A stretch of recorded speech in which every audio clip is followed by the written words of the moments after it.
direct et je vais inviter Marilyn à me rejoindre pour parler de mon évolution par rapport à la perception. Alors, j'invite Marilyn à me rejoindre pour échanger avec elle sur le mariage et sur la manière de casser les codes. J'ai fait beaucoup de chemin depuis mon propre mariage en 2016. On va avoir l'occasion d'en reparler avec Marilyn. Alors, Marilyn, je vois que tu me regardes. Je ne sais pas si tu as reçu l'invitation. Ça, c'est toujours les petites spécificités techniques au début des lives.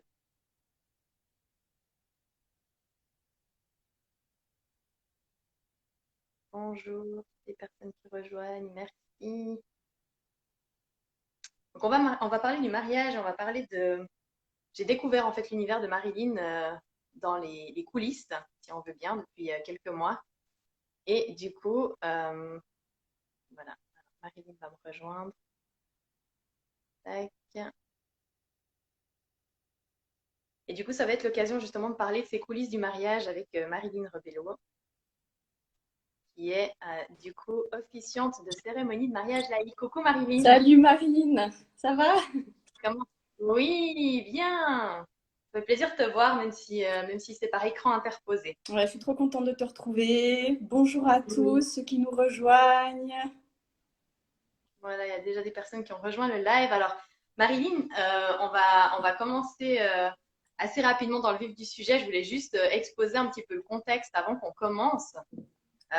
Donc nous, notre histoire à nous deux a démarré en 2016-2015, peut-être le temps de préparer justement ma propre cérémonie de mariage laïque. C'était notre voilà, toute première rencontre. Ouais. Et puis, je me suis mariée, c'était en 2016, un mariage donc laïque avec Marilyn qui avait préparé, qui avait écrit la cérémonie, et puis tu collaborais à ce moment-là avec une autre personne qui était venue officier la cérémonie le jour J. Ouais, parce que je Et venais puis, d'accoucher quelques jours avant. c'est ça, tu vivais exactement un gros chamboulement dans ta vie personnelle du coup. Et c'était effectivement une autre personne qui était venue officier la cérémonie de mariage. Et puis, nos chemins se sont pas vraiment séparés une fois la cérémonie terminée, puisque j'ai continué à suivre un petit peu ce que tu proposais.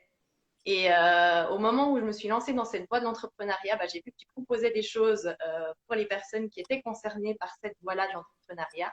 Et j'ai fait des suivis et des programmes avec toi.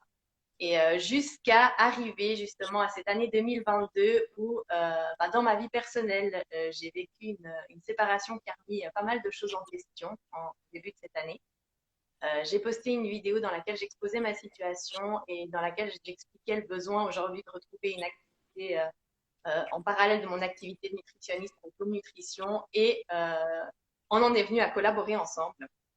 Et j'en suis venue du coup à découvrir les coulisses du mariage puisqu'on a collaboré ensemble sur un programme qui s'appelle Lovely Day, qui est un programme hyper complet pour créer soi-même sa cérémonie de mariage laïque.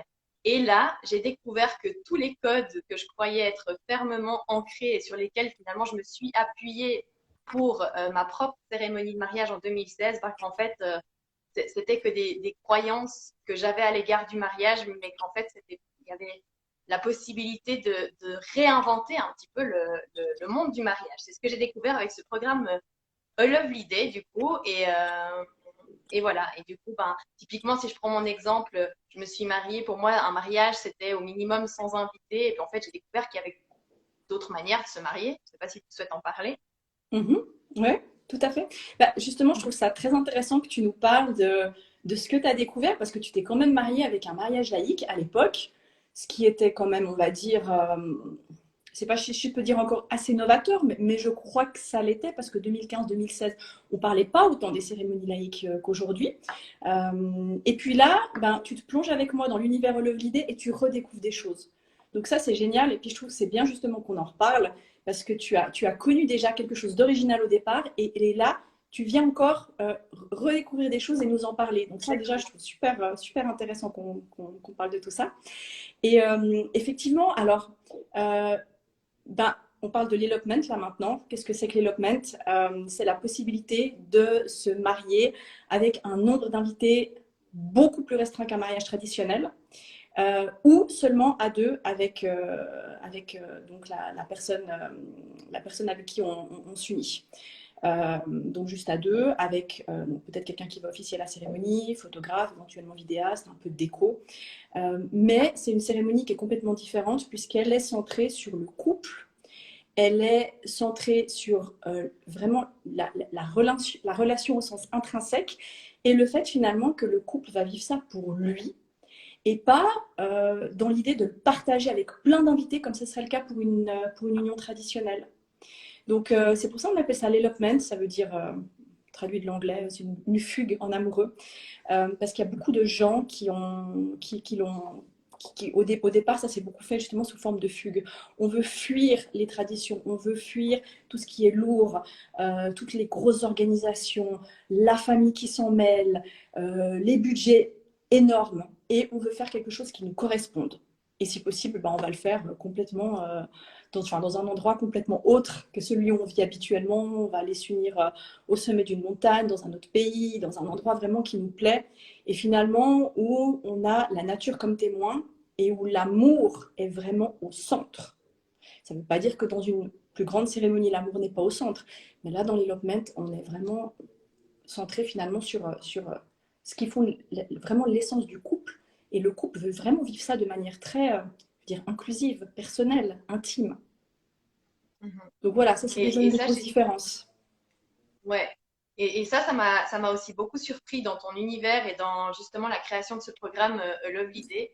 C'est la quantité d'introspection. Enfin, finalement, il y a vraiment, tu parles de mettre la relation au centre. Je crois que c'est assez fondamental finalement dans les cérémonies laïques, hein. On se concentre vraiment sur l'amour du couple qui est le point central de la cérémonie.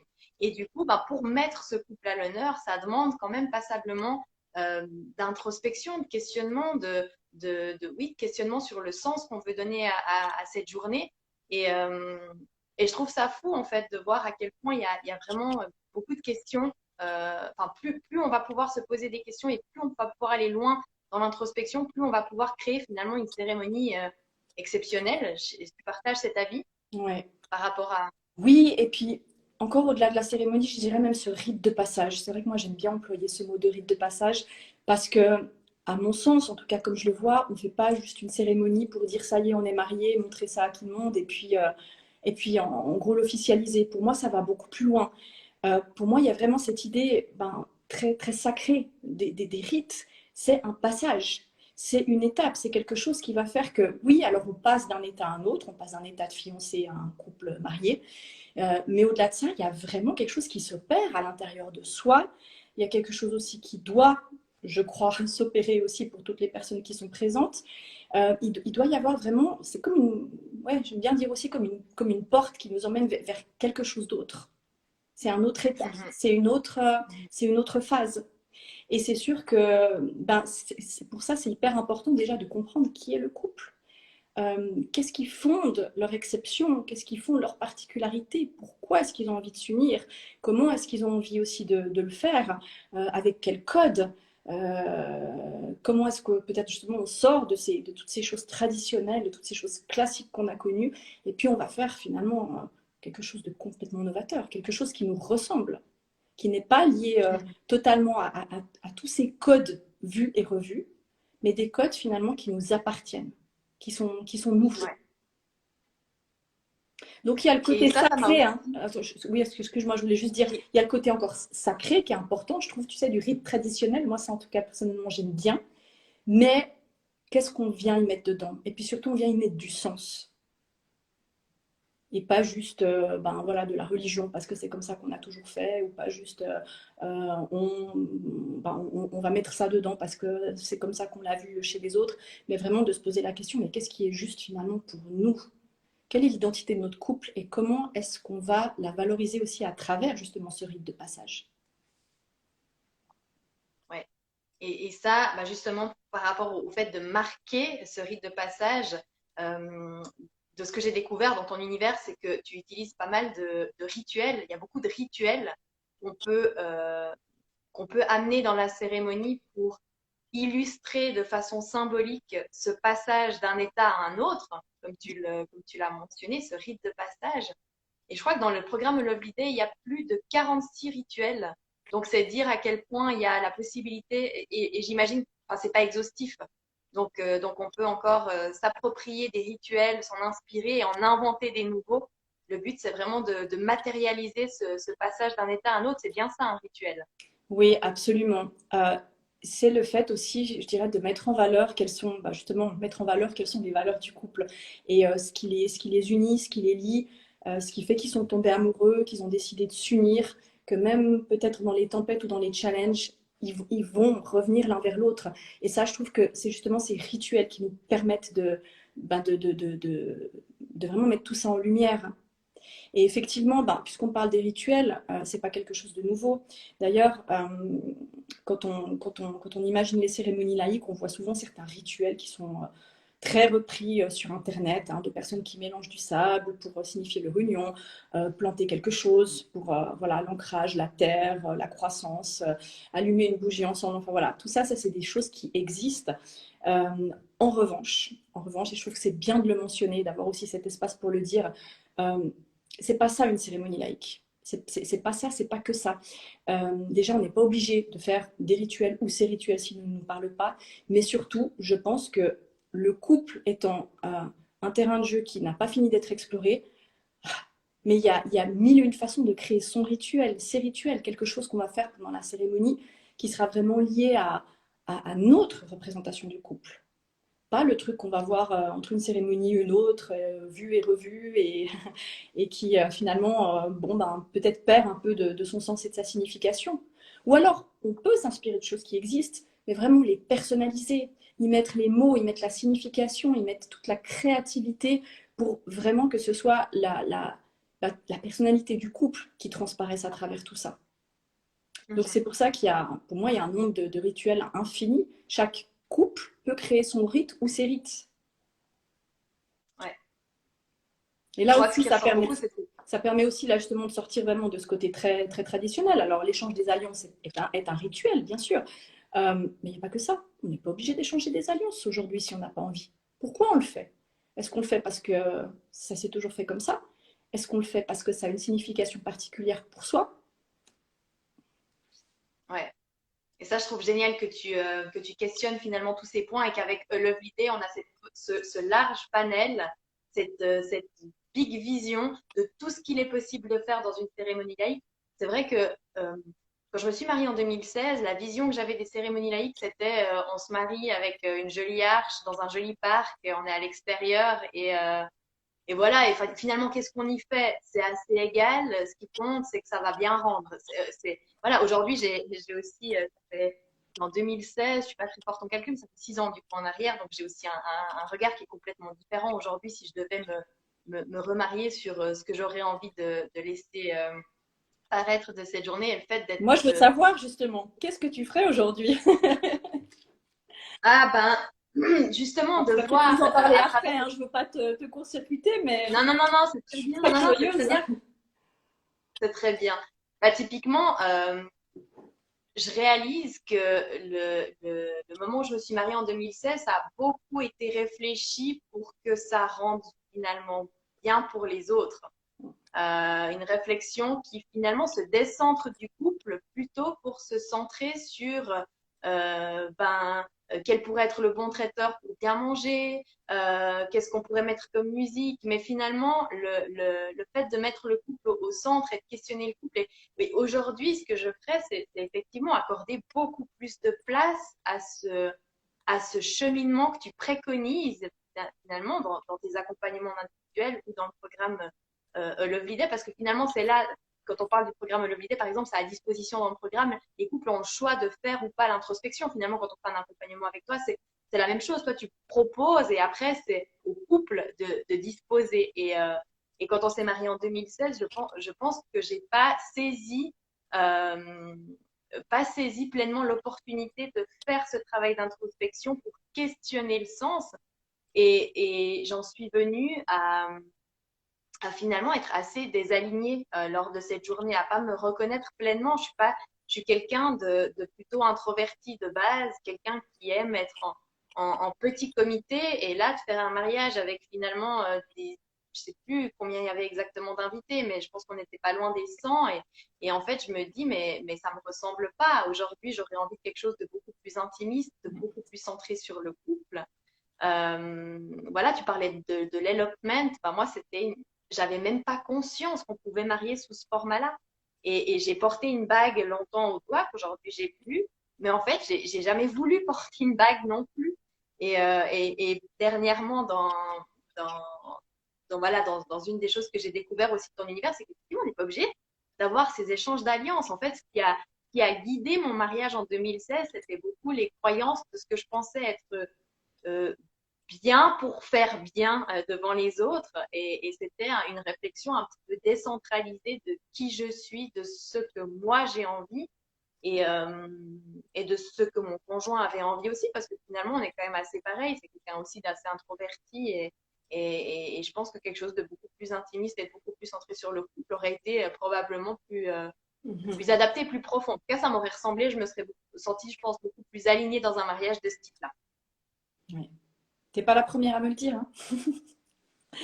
T'es pas la première à dire et c'est drôle parce que j'accueille quand même de plus en plus, alors il n'y en a pas non plus énormément, mais c'est quand même une tendance qui devient de plus en plus grande de couples qui me contactent pour un mariage à X nombre de personnes, donc on va dire autour des 100, euh, et qui finalement, une fois qu'on se rencontre au deuxième rendez-vous, me disent non mais finalement en fait on se rend compte que c'est pas nous, ça va pas, on peut pas faire ça, on veut vraiment se marier, mais pas avec tous ces gens. Donc voilà, effectivement, c'est pour moi, il y a bah, de nouveau, c'est une manière de faire en fonction de chacun. Il y a des couples qui se retrouveront dans cette idée du grand mariage parce que c'est ça qu'ils aiment. Ils sont faits pour partager, pour quelque chose de très festif. C'est leur vision et c'est très bien. Mais ce que je trouve fabuleux aujourd'hui, c'est qu'on a le choix, que chacun peut trouver euh, ce qui va lui correspondre, ce qui va lui ressembler et chacun peut aller dans la direction souhaitée. Et ça, je trouve ça extraordinaire et magnifique d'avoir des opportunités. Ouais, c'est ça. Et je pense que c'est vraiment ce qui qualifie le plus la cérémonie laïque, c'est cette infinie liberté qu'on a de créer ce qu'on a envie de créer pour donner le sens qu'on a envie de donner à ce rite de passage, effectivement, de, de, de l'état de couple à l'état d'époux, finalement. Ouais, et puis la liberté et le sens, c'est au cœur des préoccupations actuellement. Donc moi je trouve ça beau de pouvoir vraiment laisser toutes ces possibilités aux gens et de pouvoir aussi apprendre à mieux se connaître individuellement et en tant que couple à travers ce cheminement. Mhm. On a parlé avant aussi toutes ces croyances autour du mariage, finalement, qui moi, m'ont ont finalement pris un peu le dessus sur mes réflexions lors de mon mariage en 2016 et qui ont un petit peu guidé le sens que j'avais donné à cette journée. Et c'est pour ça que je ne m'y suis pas complètement reconnue. Dans les réflexions que j'ai en ce moment aussi et que j'ai partagées un petit peu autour de mon entourage, alors ça, c'est pas lors de la cérémonie laïque, mais c'est plutôt dans le mariage civil. J'imagine que tu as pas mal de personnes qui sont aussi concernées par le mariage civil quand les personnes se marient avec une cérémonie laïque. Est-ce que d'office, on devrait se marier déjà civil ou pas? Déjà, première question avant d'aller plus loin par rapport à ça. On fait comme on veut, de nouveau. Mm. Il n'y a pas d'obligation. On peut se marier civilement avant, si on veut. On peut le faire après. Ou on peut ne pas le faire du tout. Ça va dépendre finalement de l'importance qu'on accorde à l'un et à l'autre. Et puis je dirais aussi de manière très pragmatique de ses projets de vie. Peut-être qu'un couple qui a envie de fonder une famille va passer par l'état civil pour le côté voilà, légal, protection, etc. Et puis il y a un couple qui aujourd'hui ne compte pas faire d'enfants, ou n'a plus envie, ou peut-être même a déjà été marié et n'a pas envie on va dire, de toutes ces considérations, on va dire, administratives et légales, fera une cérémonie symbolique dans laquelle il va mettre finalement, tout symbolisme, tout ce qui lui tient à cœur, et c'est ça qui fera office d'union. C'est encore difficile, ça, dans la tête des gens. C'est encore très, Ouais. très difficile à concevoir. Pourtant, on y arrive aussi. On y arrive aussi parce que le mariage, finalement, quel est le regard qu'on porte dessus? Qu'est-ce qu'on y met dedans? C'est ça qui compte. Est-ce que c'est un papier qu'on signe? Donc voilà, c'est vrai que j'ai aussi pas mal de... Ben aujourd'hui, je reçois aussi de plus en plus de couples qui se questionnent sur l'envie ou pas de fonder une famille, d'avoir un enfant. Et ils se disent aussi, de nouveau, de manière très pragmatique, ben, on ne va pas passer par le civil tout de suite, ou peut-être après. Voilà, notre système aussi en Suisse fait qu'on paye beaucoup d'impôts quand on est un couple marié, encore plus sans enfants. Forcément, ça fait aussi réfléchir les gens. Mais ça, c'est des données aussi à prendre en considération, je trouve. Et après, on fait ses choix, mais de pouvoir poser tout dans la balance et ensuite de se dire, OK, maintenant, voilà, notre situation, notre configuration, nos souhaits, nos envies, à partir de là, qu'est-ce qu'on fait? Mais il n'y a pas une nécessité d'être unis civilement pour pouvoir accéder à une cérémonie laïque. On peut d'ailleurs faire une cérémonie laïque aussi pour un renouvellement de vœux, pour célébrer plein d'autres choses, aussi pour une naissance, pour des hommages. Finalement, tous les événements peuvent et méritent d'être célébrés. Ouais. Un rite de passage, c'est ça, du moment où il y a quelque chose qui se modifie dans la vie, ça peut être célébré par le biais d'une cérémonie laïque. Et il y a vraiment, c'est ça, je trouve aussi, il y a une telle liberté que c'est des fois difficile de voir toute la liberté qu'on a. Et justement, alors, ben, en 2016, on a fait le choix de se marier au civil, à l'état civil d'abord. Et l'idée, c'était de fonder une famille. Donc, en fait, pour moi, il n'y avait pas alors bon, mariage à l'état civil, certes, mais après, il se pose aussi la question du nom de famille. Et ça, c'est, je trouve, une très, très grande question et on n'y est pas préparé, en fait. On n'y est pas préparé.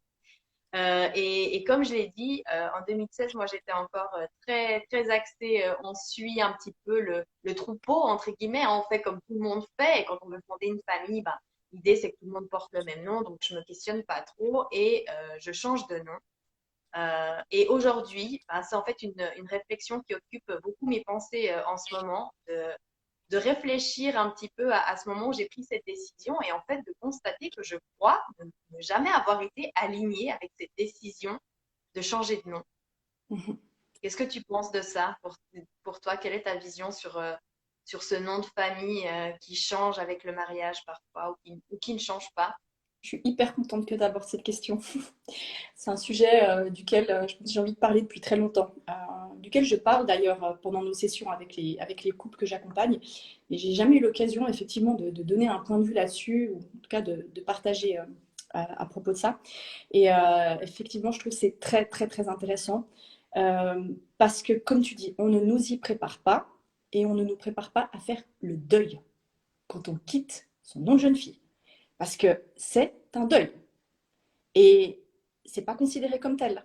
Ça fait partie aussi de toutes ces choses de la société dont on ne parle pas, qui sont assez tabous. Et pourtant, c'est le cas. Aujourd'hui, quand on se marie, en tant que femme, on n'a plus 20 ans. On a souvent une vie derrière soi. On a évolué dans la société, on a évolué aussi dans son job, on a construit une carrière, et on s'est construit tout ça avec un nom. Et comme aujourd'hui on se marie quand même de plus en plus tard, ça aussi c'est quand même c'est une réalité, ben, en fait on vient comme ça, c'est vraiment presque du jour au lendemain, quand on a construit tout ça, boum, plac, schlac, on change de nom. Du jour au lendemain, on entre dans c'est une nouvelle dimension, c'est aussi une nouvelle dimension énergétique finalement, c'est une nouvelle famille. Il y a quelque chose qui se fait, mais voilà, en gros c'est normal, c'est comme ça. Et je trouve que ça, c'est pas simple. C'est pas du tout simple à assumer. Moi, personnellement, alors, j'ai fait le choix de changer de nom pour les raisons que tu as aussi exprimées toi par rapport à la famille, parce que je voulais aussi porter le même nom que mes enfants. J'ai bien essayé de demander à mon mari de changer de nom, mais ça l'a pas fait du tout. Hein. Il est très gentil, il accepte beaucoup de choses, mais ça, c'était hors de question. Donc voilà. Et j'avais pas envie d'avoir on va dire, un nom à rallonge. Donc je me suis dit, bon, ben, je change et voilà. C'était plus compliqué que ce que j'imaginais. C'était quand même beaucoup plus compliqué parce qu'effectivement, ben, il y a tout l'héritage derrière. La famille, la relation avec mon papa qui portait ce nom. Voilà, c'est pas si aisé. Quand je me souviens que moi j'avais commencé un nouveau job en même temps, donc je m'étais dit bon ben voilà c'est bien, nouveau job, nouveau nom.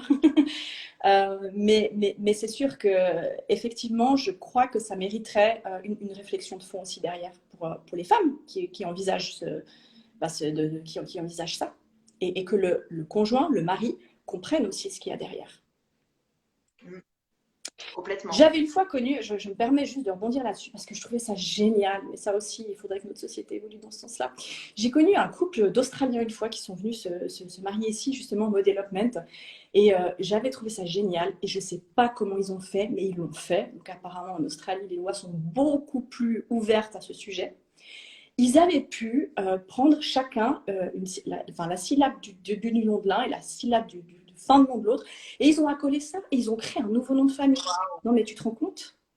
Ça c'est génial. Ça c'est génial. Mais aujourd'hui ici,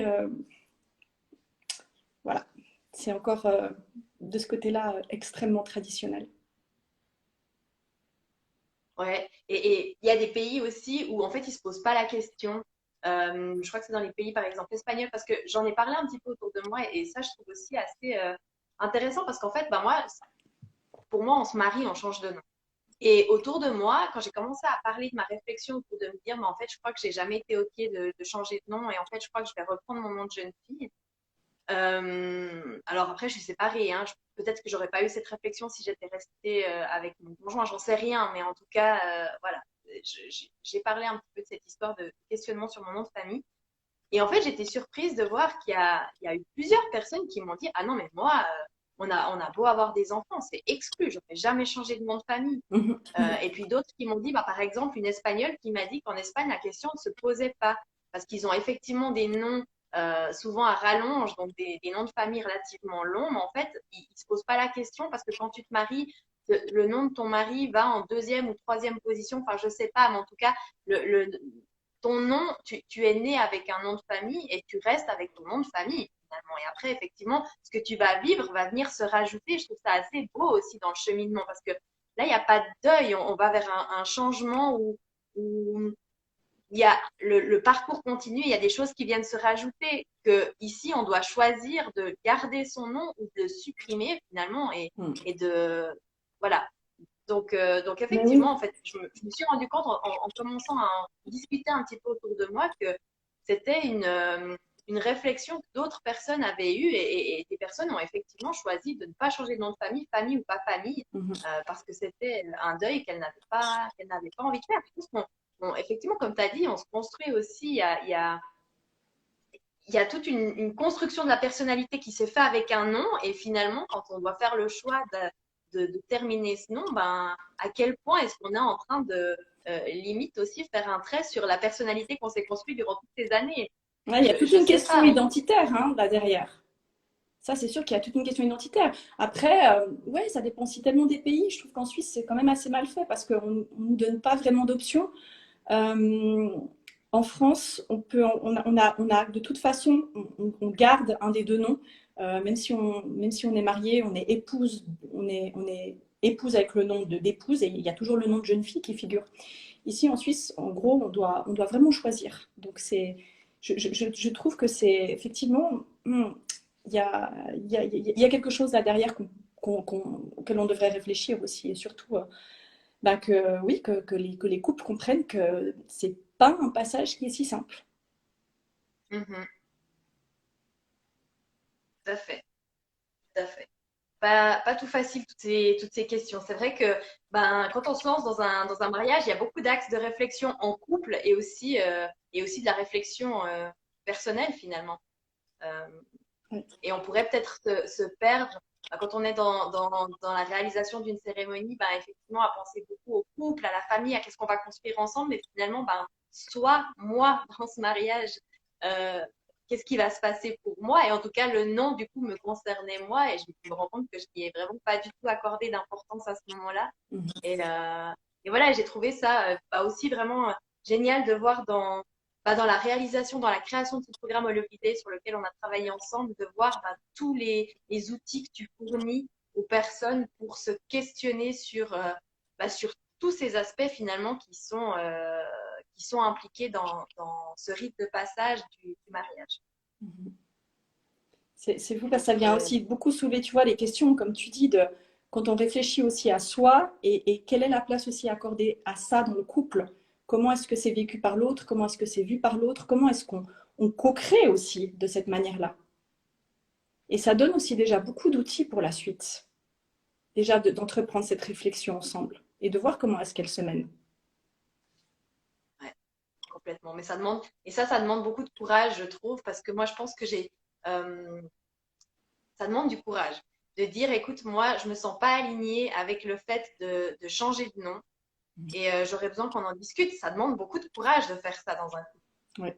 Et je me demande à quel point c'est peut-être aussi ça qui m'a fait prendre cette décision, à quel point c'est peut-être la facilité à ce moment-là aussi qui a guidé ma décision de dire, ben, on va pas soulever des sujets qui pourraient peut-être fâcher parce que, tu vois, après, comment ça peut être perçu, ah, mais je t'ai demandé en mariage, on va construire quelque chose ensemble, mais en fait, tu veux pas de mon nom, attends. Et voilà, il faut que ça se passe effectivement dans la bienveillance et il faut faire preuve de courage pour oser aborder finalement ces sujets parce que, oui, c'est pas anodin. Absolument. C'est pas anodin. Et quand après, on est finalement, on prend des décisions par peur de ne pas avoir abordé le sujet avec son conjoint, euh, bah, je pense que ce désalignement, il se fait ressentir plus tard aussi dans l'évolution du couple. Ça revient toujours. Donc voilà, c'est ça. Alors moi, je dis toujours, la préparation au mariage, c'est un entraînement pour la suite. Parce que déjà, la Ouais. manière dont on va l'aborder, tu vois, ça revient un petit peu sur ce que je disais avant. Déjà, la manière dont on va l'aborder, comment est-ce qu'on va cheminer à travers ça. Oh, il y a tellement de choses qui s'ouvrent. Tellement de choses qui Mm. s'ouvrent. Alors oui, certes, peut-être ça peut faire peur. Et en même temps, je pense que c'est un passage nécessaire de faire ça. Parce qu'il faut voir aussi ce que ça optimise derrière. Comment ça peut optimiser l'union par la suite quand on fait ces réflexions en profondeur, quand on discute, quand on prend sa place, quand on laisse l'autre aussi prendre sa place. Et quelle est la place aussi que l'on forme ensemble. Voilà, donc c'est toujours ces entités. Il y a l'autre, il y a moi et il y a nous quand on est ensemble. Ouais. Et comment est-ce qu'on joue avec tous ces éléments? Donc je pense que Mhm. si on ose et puis si on l'aborde en s'impliquant, en s'investissant, mais je crois que pour la suite, c'est génial parce que quand le couple Un sera amené indicateur à, super. ouais, quand le couple sera amené à faire face à d'autres challenges, il y aura déjà des outils, il y aura déjà cette référence. Et puis c'est vrai que bah, après, tu vois, si on revient aussi à la cérémonie elle-même, bah, tout ce cheminement, quand tu vois, tu as quelqu'un en face qui peut comprendre, qui peut le retranscrire, et, bah, là, tu es vraiment dans un univers qui est extrêmement profond, qui a du sens. Et c'est pas juste l'union de deux personnes qui se marient et voilà, on récite un petit texte et c'est joli et ça y est, c'est fait. Mais on va aussi beaucoup plus en profondeur dans ce qu'ils sont et puis dans ce qu'ils ont Mhm. envie de développer ensemble. Parce qu'on le comprend, c'est cet investissement dans lequel ils se mettent et de retranscrire ça pour les autres, mais je trouve ça tellement beau parce que tu vois, c'est toujours un petit pas après un petit pas. On tisse la toile, on montre aux gens ce qu'on peut faire, on les inspire, on leur explique aussi. Ben déjà, regardez, ces personnes-là, elles ont décidé de faire un mariage non traditionnel. Elles veulent pas échanger des alliances, elles veulent faire complètement autre chose. Et puis ils vont mettre une musique qui n'a rien à voir avec une musique romantique de mariage. Déjà, Mhm. ça fait réfléchir. Il y a beaucoup de choses déjà qui se passent dans les esprits. Et puis après, on Mhm. montre aux gens qui sont là, ben voilà, vous voyez ce qu'il y a derrière toute cette cérémonie, toute cette préparation. Il y a un couple qui s'investit. Il y a un couple qui comprend ce que c'est que les challenges au quotidien dans une relation. Il y a un couple qui a décidé vraiment de se donner à fond pour ça. Et là, pour moi, on est vraiment mais dans toute la grandeur et la splendeur de l'amour. Ouais. Et les gens, ils comprennent aussi tous ces messages subtils qu'il y a derrière. Tu vois ce que je veux Mhm. dire? Ouais, ouais, ouais, ouais, ouais, ouais, Et complètement. là, on tisse la toile Ouais, parce un que investissement. justement, on montre aux gens ce qu'on peut faire et on les encourage à faire de même. Et je crois que c'est ce qu'on a de meilleur, ce qu'on a de mieux et de meilleur à faire aujourd'hui, si on veut contribuer, si on veut faire évoluer les mentalités, si on veut créer ce nouveau monde qui est beaucoup plus ouvert, qui est beaucoup plus libre, ben, c'est déjà de planter des graines comme ça. Mhm. Ouais. Et du coup, toi, tu recommandes combien de temps il faut pour faire ce cheminement? Parce que c'est vraiment quelque chose que tu mets aussi en avant hein, dans ce que tu proposes. C'est que tu n'es pas une célébrante du jour J. Tu accompagnes les couples. Il y a vraiment toute cette question d'accompagnement jusqu'au jour J pour justement lui donner tout le sens qu'il mérite. Et du coup, combien de temps ça prend au moins pour faire ce cheminement? Ben, en tout cas, pour moi, aujourd'hui, comme je le vois et comme c'est juste, pour moi, c'est 6-8 mois. C'est autour de 6-8 mois. Généralement, on s'engage avant, on réserve la date, on commence les échanges, puis après, la préparation en tant que telle, c'est 6-8 mois. Ça veut dire que pour un couple qui se marie dans une année, c'est pas tout de suite, mais je sais aussi pourquoi je le fais comme ça. On commence pas trop tôt parce que voilà, il faut laisser le temps faire son travail. Après 6-8 mois, pour beaucoup de personnes, ça pourrait sembler très long.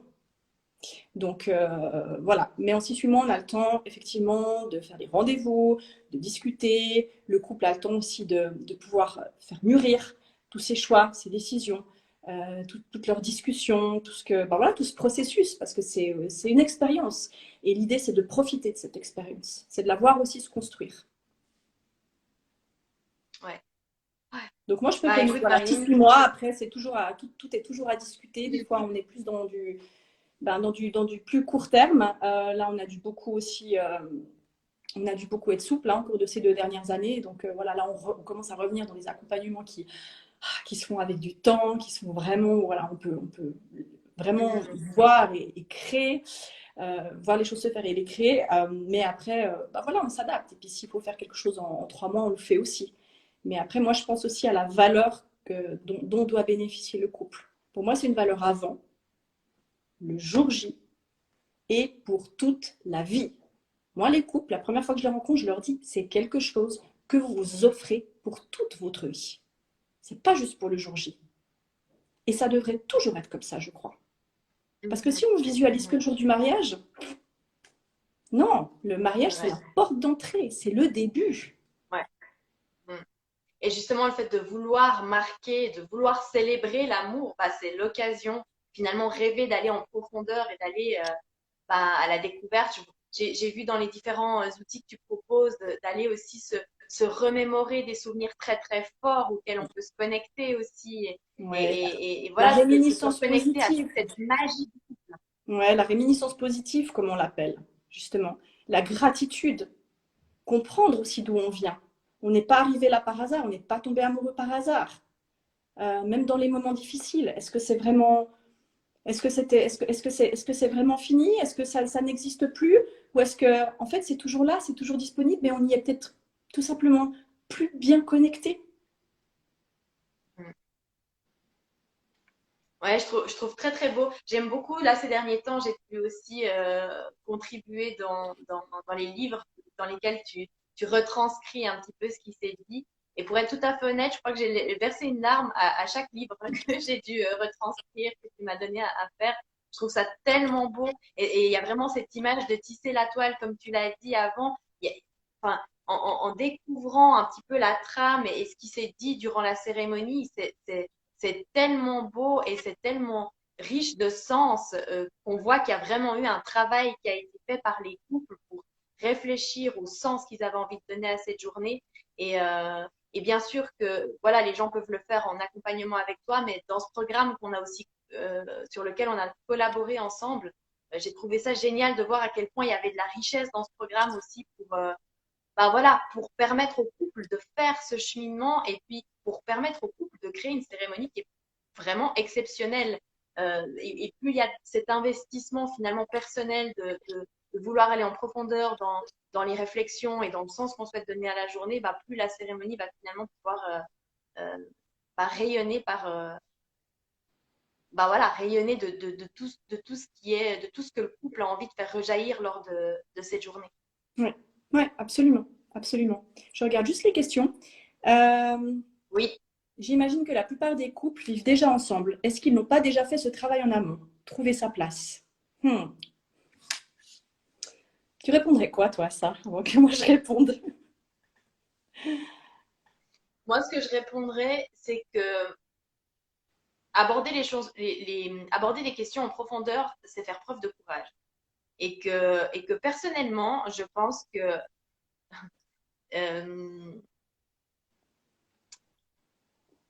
je pense que si je n'ai pas de motif à aller en profondeur et à soulever peut-être des choses qui vont me faire, il y a cette peur de se dire, attends, là, je vais soulever un truc qui est profond, que j'aurais envie de partager, mais qui va peut-être m'amener à un endroit où on va pas être d'accord, enfin voilà, où ça pourrait être un sujet qui fâche. Et du coup, préférant le confort de ne pas aborder les sujets qui fâchent, je n'irais peut-être pas dans la voie de l'introspection de suivant quelle question. Et pourtant, et pourtant en fait, parce que ben là, tu vois, là, je vis la situation inverse, on est en situation de séparation, mais où du coup, c'est une situation finalement hors norme, comme la situation où on va se marier, qui est une situation finalement hors norme. Et quand on est dans des situations hors normes, je pense qu'on est beaucoup plus enclin à s'aventurer finalement dans des questions qu'on s'est peut-être jamais posées auparavant.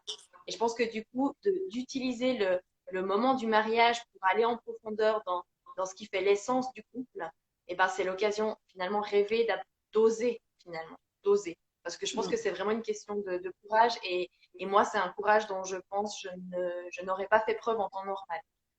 Hmm. Ouais, c'est super intéressant ce que tu dis. En fait, je vois que c'est Christelle qui a posé la question. Coucou Christelle. Moi, j'ai envie de dire, mais j'espérerais qu'ils aient fait ce travail en amont. Mais je peux dire, hein, s'il y a du travail qui est fait, s'il y a de la réflexion qui est faite, ça, c'est jamais autant que, effectivement, comme tu dis, que quand il y a véritablement un but derrière. Et puis finalement, vivre ensemble, ben voilà, qu'est-ce qu'on fait? On se dit, ah, on est amoureux, on va se poser ensemble, on va vivre ensemble. Et puis bon, ben après, voilà, on est soumis, on va dire, aux aléas du quotidien. Et des fois, les choses vont très vite. Des fois, on a très vite des enfants. Des fois, ben voilà, il y a plein de choses, de tsunamis, de tout le monde qui arrive. Et en fait, on répond à ces événements, mais on n'est pas préparé en amont. Et c'est souvent là, je pense, qu'il y a des problèmes qui apparaissent. C'est quand on est soumis à des situations, on répond, on fait comme on peut, mais on n'a pas les outils derrière. Et on n'a peut-être pas cherché à se connaître suffisamment dans le fond. On n'a pas, on n'a pas été chercher déjà voilà, des réponses au fond de soi. Et puis, est-ce qu'on a cherché aussi suffisamment à connaître l'autre? Est-ce qu'on a cherché à se connaître suffisamment au sein de cette relation? Est-ce qu'on a cherché aussi à connaître suffisamment l'ADN de la relation? Je ne sais pas. Je ne sais pas. Moi, je serais curieuse de savoir, Christelle aussi, si tu as envie de nous faire encore deux, trois petits mots sur le sujet, de nous dire aussi ce que tu penses en commentaire.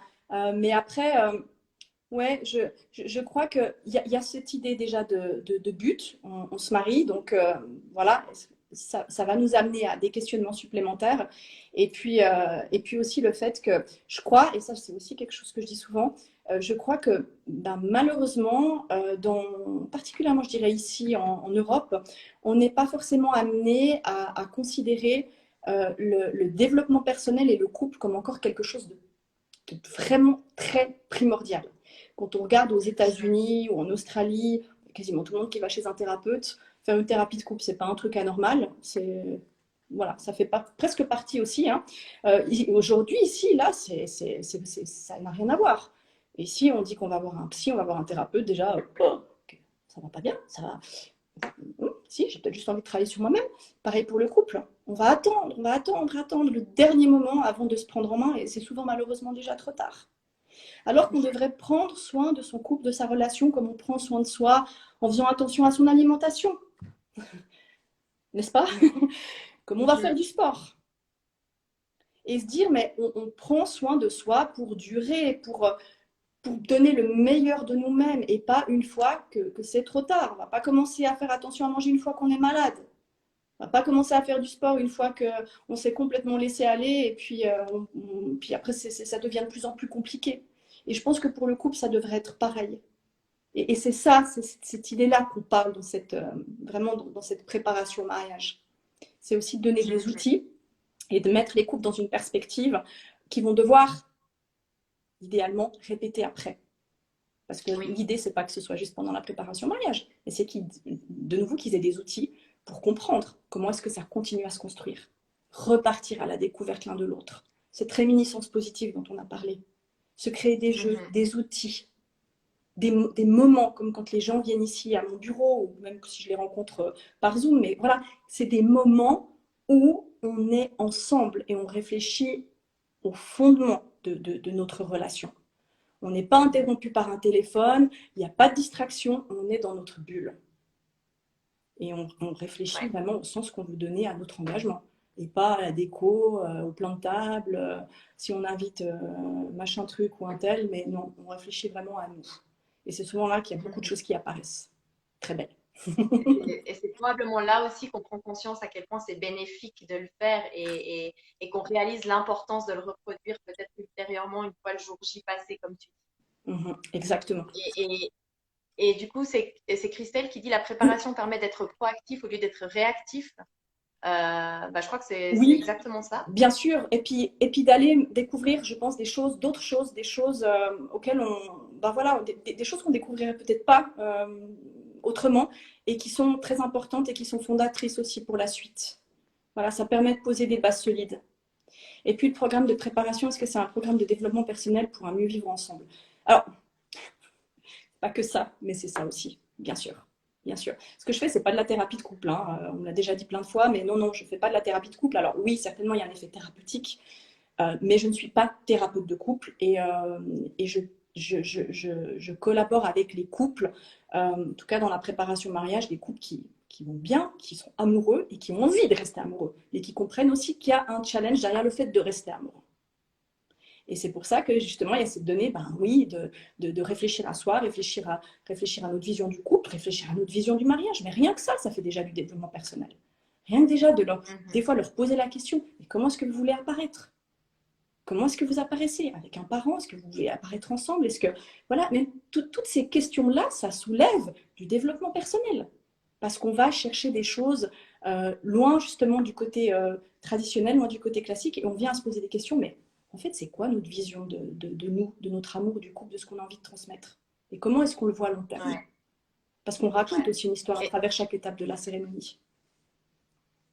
c'est ça. Et j'ai vraiment l'impression que du coup, c'est cette totale liberté sur le lieu, sur les intervenants, sur la manière d'entrer, d'entrer de faire son apparition à la cérémonie. Cette totale liberté ouvre totalement le champ des possibles au point qu'effectivement, il est important d'aller à la rencontre de soi et aller en profondeur dans le couple pour savoir, ben, on a la totale liberté, alors qu'est-ce qu'on choisit? Et Que d'être quand on est guidé aussi. finalement... Et d'être guidé aussi. Tu vois, excuse-moi, je suis désolée, je t'interromps, mais Ouais, ouais, ouais. vraiment d'être guidé aussi, parce que le champ des possibles est tellement immense qu'on peut aussi après se perdre. Donc c'est pour ça, je trouve c'est bien d'avoir aussi quelqu'un, d'avoir une personne qui puisse aussi bah, nous comprendre, ressentir qui l'on est, et à partir de ça aussi nous amener sur un chemin qui nous correspond. C'est rassurant. On ne part pas dans tous les sens. Et puis voilà, il y a aussi, ben, après tout ce qui se fait dans l'invisible, hein, ce qu'on sent, ce qu'on capte quand on est avec des personnes avec qui on a les affinités, ben, c'est aussi à partir de là qu'on crée la magie. Merci Christelle. Un petit Ouais, merci commentaire beaucoup. supplémentaire. Et merci pour la question, c'était une question super à laquelle répondre. Bah, moi, ce que j'aurais envie de dire pour un peu clôturer cet échange, c'est que je trouve ça fou parce que ben, je suis pas. Quand j'ai commencé à collaborer avec toi, finalement, je suis séparée et j'arrive dans le monde du mariage. Et on en a Et parlé ce de qui est. ça. Hein. On en a On en parlé de a ça parce parlé. que même pour moi, c'était complexe. Je savais que tu étais la personne, c'était toi, c'était comme ça. Et en même temps, j'arrive avec ça et ouais, c'est un truc de fou. Et en fait, ça m'a tellement réconciliée aussi avec le mariage parce que finalement, je crois que même si j'étais pas séparée, je peux pas dire que j'ai pleinement vécu le jour de mon mariage du fait que j'avais pas été assez en profondeur finalement dans toutes ces réflexions, euh, pas capté le potentiel de tout ce qu'on peut créer avec une cérémonie laïque et puis justement de toute l'introspection qu'on peut faire pour faire rejaillir finalement ce qu'il y a de meilleur du couple. Et ça m'a vraiment, bah oui, je pense vraiment réconcilier avec ce monde du mariage et ça m'a même donné envie de me dire, enfin, je me suis même dit, en fait, au fond de moi, je suis presque convaincue qu'un deuxième mariage, que ce soit avec le papa de ma fille, que ce soit avec quelqu'un d'autre, j'en sais rien, j'ai absolument aucune vision par rapport à ça. Mais en tout cas, ça m'a donné envie de redonner une fois un sens à l'amour que je pourrais porter à une personne. Et ouais, d'une autre manière, c'est clair, avec des réflexions complètement différentes. Mais voilà, c'est vraiment génial d'avoir atterri dans ton univers et de voir bah, finalement à quel point tu amènes toutes ces réflexions et puis ce champ des possibles qui est juste immense. Et je trouve magnifique aussi comme tu guides justement chaque couple à trouver ce qui leur correspond le mieux. De voir aussi toute la créativité dont tu fais preuve justement pour ces rituels. J'en ai lu certains en me disant, mais comment elle a trouvé l'inspiration de faire quelque chose aussi personnalisé en fonction de l'histoire du couple. Donc voilà, merci Marilyn en tout cas de m'avoir fait confiance et de m'avoir accueillie dans ton univers. Puisqu'au-delà de pouvoir collaborer avec toi, ça m'a aussi finalement réconciliée avec mon propre mari. C'est trop beau ce que tu me dis, ça me met les frissons, c'est tellement touchant. Et c'est un cadeau, c'est vraiment un cadeau pour moi aussi d'entendre ça. Et c'est là qu'on voit finalement, comme j'ai encore des frissons, mais comme quand on est aligné finalement, les choses n'arrivent pas par hasard. Les choses n'arrivent pas par hasard et voilà, moi j'ai senti dès le début que ça devait être comme ça. Je t'ai questionné à plusieurs reprises, j'ai dit mais ça va, mais comment toi tu te sens par rapport à ça? Est-ce que c'est pas trop compliqué, c'est pas trop douloureux? Et là, ce que tu dis aujourd'hui, voilà, c'est juste beau et voilà, enfin, je suis en gratitude. Merci beaucoup, Marine. Et merci de m'accompagner, d'être à mes côtés et qu'on puisse continuer cette belle aventure ensemble. C'est extrêmement précieux. Ouais, merci, merci, merci, merci de m'avoir accueilli dans ton monde d'amour. En tout cas, c'est un joli monde d'amour que les personnes qui nous ont suivis, merci aussi aux personnes. Merci, Émilie, pour ton message. Il y a quelqu'un qui pose juste encore quelque chose. Avez-vous un programme pour les célibataires solitaires ne sachant pas se reconstruire une vie sociale qui permet de faire des rencontres? Alors, je crois pas que c'est vraiment ce que tu proposes, Marilyn. Non. C'est plutôt l'étape d'après. Oui, effectivement, l'étape d'après, mais je serais ravie de vous accueillir, j'espère, pour l'étape d'après. Voilà, c'est plutôt ça. C'est plutôt ça, du coup. Un grand merci, Marilyn, pour cet échange. Merci. Merci à toutes les personnes qui nous ont suivis pour les questions, les commentaires. C'était génial. On a toujours des échanges, je trouve, hyper. Voilà, tes questions sont toujours hyper intéressantes. C'est toujours des très, très beaux échanges qui sont porteurs. Un grand merci, Marilyn. J'ai eu beaucoup de plaisir, en tout cas, et je te souhaite une très belle soirée. Merci, à toi aussi. À bientôt. Bye ciao, bye. ciao.